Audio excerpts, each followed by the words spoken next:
নিজেদের টেনশনটা ওর উপর না চাপালেই হচ্ছিল না, না? কিছু বুঝতে পারলাম না। এই জন্যই বলে মেয়েদের মন তো নয়, সুন্দরবন। তুই বুঝবিও না, তোর মাথায় যা বুদ্ধি কোনোদিনও বুঝতে পারবি না। আর সব কিছু হচ্ছে তোমার জন্যে, শুধু তোমার জন্যে। আমি কি করলাম? অভ্র, এখানে বসে থাকিস না, যা শোবার ঘরে যা। শান্ত কর গিয়ে ওকে। আর অশান্তি আমার ভালো লাগছে না। স্ত্রী, বলিকে নিয়ে ঘরে যা, যা ভেতরে যা।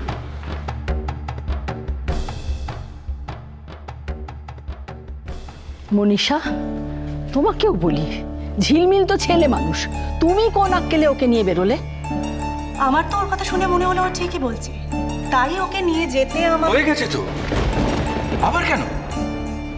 মা এসো, এদিকে এসো তো, কথায় কথা বাড়ে। অখিল, হ্যাঁ রে। বসো বসো। হ্যাঁ রে, বৌরানীর কোনো খবর পেলি? সে কোথায় আছে, কি করছে, কিছুই তো বুঝতে পারছি না। কনকের খবর আমি জানি, আমায় ঝিলমিল বলেছে ও নিজের মামির সঙ্গে চেঞ্জে গেছে। এমনি শরীর টরীর সব ঠিকই আছে। মামি, সে তো কাজের চেয়ে কথা বলে বেশি। যাক, এবার কিছু করেছে, সেটাই অনেক। যাই হোক, যে ঝড় ওর উপর দিয়ে গেছে, যেখানেই থাকে যেন ভালো থাকে ঠাকুর।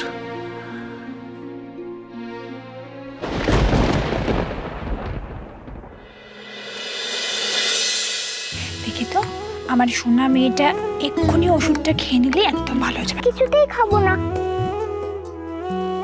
আচ্ছা বৃষ্টি, তুমি যদি ওষুধটা না খাও তাহলে কি করে শরীরটা ভালো হবে? আর শরীর ভালো না হলে তুমি ছোট মা বৌরানীকে কি করে খুঁজতে যাবে? খেয়ে নাও বাবু, খেয়ে। আমি তোমাদের কোনো কথাই শুনবো না। তোমরা কি আমার কথা শুনে আমার বৌরানীকে এনে দিয়েছো? তাই আমি গডকে বলেছি, দেখবে গড ঠিক বৌরানীকে ফিরিয়ে দেবে। তা যদি না হয় তাহলে আমি ভালোই হব না, কিছুতেই হব না। ছি মা, ছি ছি। খেয়ে না বাবু, খেয়ে না। প্রিন্সেস, তুমি না আমার প্রিন্সেস। এরকম করে না মা, তুমি না গুড গার্ল, লক্ষ্মী মেয়ে। হ্যাঁ, দেখো তো তোমার জন্য কতক্ষণ ধরে তোমার মাম্মা ওষুধ নিয়ে বসে আছে। তুমি এত কষ্ট পাচ্ছ বলি না তোমার মাম্মা এত কষ্ট পাচ্ছে। তুমি একটু বোঝো মা, একটু বোঝো। আমি তোমাকে বলছি তোমার বৌরানী ঠিক ফেরত চলে আসবে। হ্যাঁ তাই পাপা, হ্যাঁ, তুমি বৌরানীকে ফেরত নিয়ে আসবে আজকে?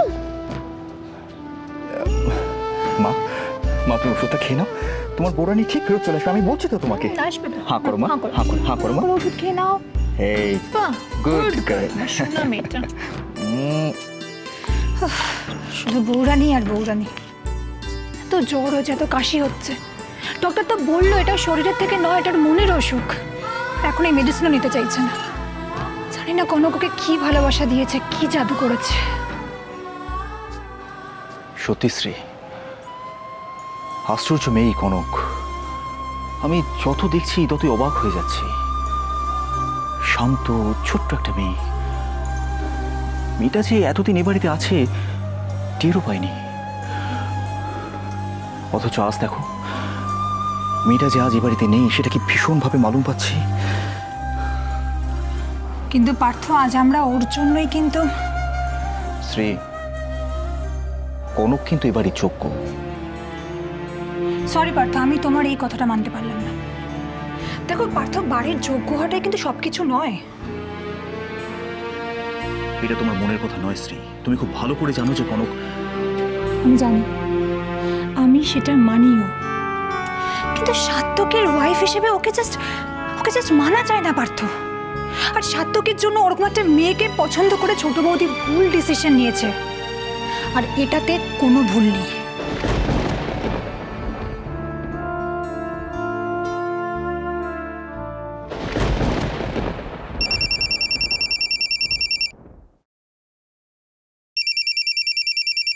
বাবা, এ আবার এখন কেন? উফ, ধরবো না। না ধরলে তো রিং করে করে আমার মাথাটাকে খারাপ করে দেবে। দূর। হ্যালো হ্যালো ঝিলমিল। হ্যাঁ বলো। ঝিলমিল শোনো না, তুমি যে করে হোক আমাকে একটু ওলির সাথে মিট করিয়ে দাও না। চালিয়ে খেলো। I'm dying to see her, you know? দেখো রাহুল, এখন বাড়ির যা সিচুয়েশন তুমি তো জানোই, তার উপরে অলির কাছে আমার যা। তুমি বুঝতে পারছো না ঝিলমিল, ওর সাথে দেখা না হলে প্লিজ প্লিজ প্লিজ তুমি এটা কিছু করো ঝিলমিল, প্লিজ। দাঁড়াও আগে মাথা ঠান্ডা করে আমার কথাটা শোনো, প্লিজ শোনো। দেখো, আমি ম্যাক্স টু ম্যাক্স যেটা করতে পারবো সেটা হলো আমি দরজাটা খোলা রেখে দিতে পারবো, বাকিটা কিন্তু তোমার রিস্কে। ওকে ঝিলমিল,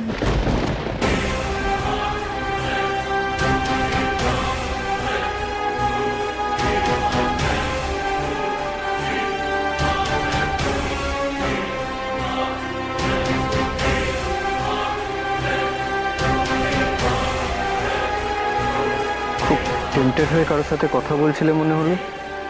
কে ফোন করেছিল? অভ্র, আমার মাথা কাজ করছে না অভ্র। আমি একটুতে ছোট্ট ছোট্ট জিনিসে খুব রিঅ্যাক্ট করে ফেলছি। কিন্তু কে ফোন করেছিল সেটা তো বলবে। বললেই বাকি। তুমি কি আমার কষ্ট বুঝবে? তোমার কোনো ধারণা আছে মাকে কি কি সহ্য করতে হচ্ছে?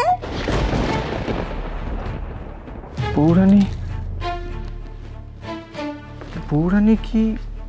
হ্যাঁ, বউরানী। তোমরা তো নিজেদের সুবিধার জন্য একটা মেয়েকে দিব্যি বাড়ি থেকে বের করে দিলে, এখন তো বেশ আছো তোমরা। আমরা বেশ আছি? সব তুমি কি বলছো ঝিলমিল? কি করবো অভ্র, আমি কি করব বলো?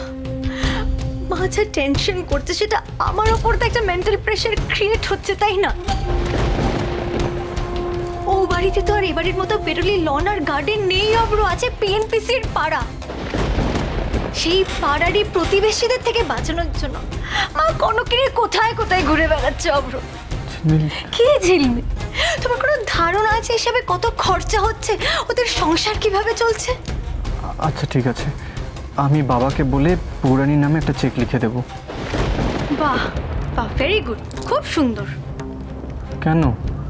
তোমার কি মনে হয় কনক জানতে পারলেও কখনো সেই টাকাটা নেবে? আরে বাবা অভ্র, সেটাকে ইনসাল্ট করা হচ্ছে না? যে মানুষ যা তোমাকে সারাক্ষণ ভাই ভাই করে ডাকে, সে নিজের ভাইয়ের কাছ থেকে ভিক্ষে নেবে? তাহলে আমি কি করব? তুমি ক্যাশ দাও। বৌরানী চেক নেবে না ক্যাশ নেবে? তুমি বৌরানীকে কেন দিতে যাবে? তুমি আমার মাকে দেবে, বুঝেছো? মাকে টাকাটা দেবে। আর হ্যাঁ, তুমি না মাকে টাকাটা কনকের নাম করেই দিও, নাহলে আবার মাও কিন্তু নিতে চাইবে না।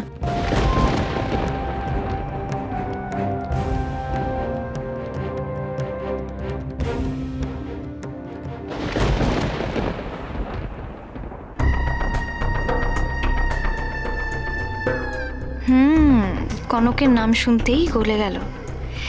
ঠিক আছে, মুখ্যটার নাম করেই না হয় টাকা নেব।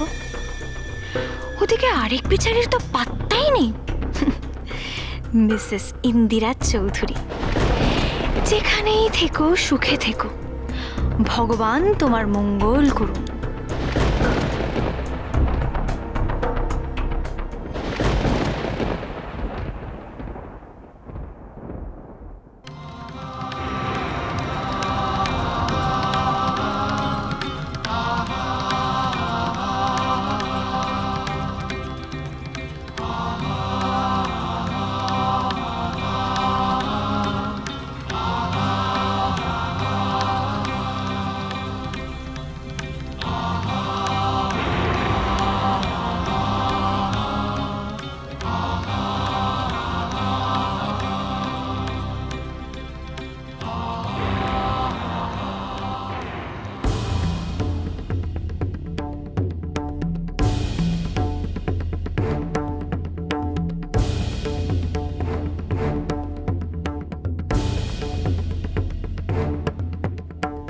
না, এভাবে হবে না, আমাকে আরো মনোসংযোগ করতে হবে।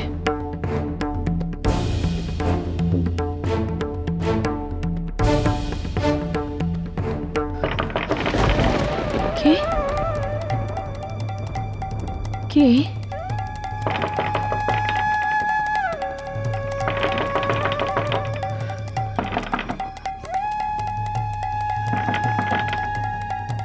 কে বাইরে?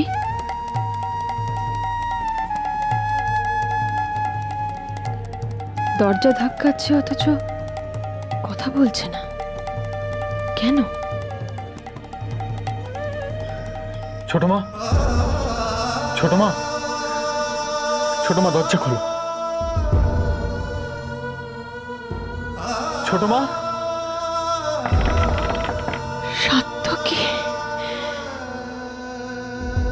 ছোট মা, ছোট মা, তুমি দরজা খুলবে না তাই তো? ঠিক আছে ঠিক আছে, আমি এখানেই বসে থাকবো যতক্ষণ না তুমি দরজা খোলো। এসব কি সেকেলে ভঙ্গ ফিনিক হয় না গো? তোমরা নাকি বড় লোক বাড়ি, এগুলো বড় লোক বাড়ির ছেলি। তা কনকের বর শ্বশুর বাড়ি সব কেমন?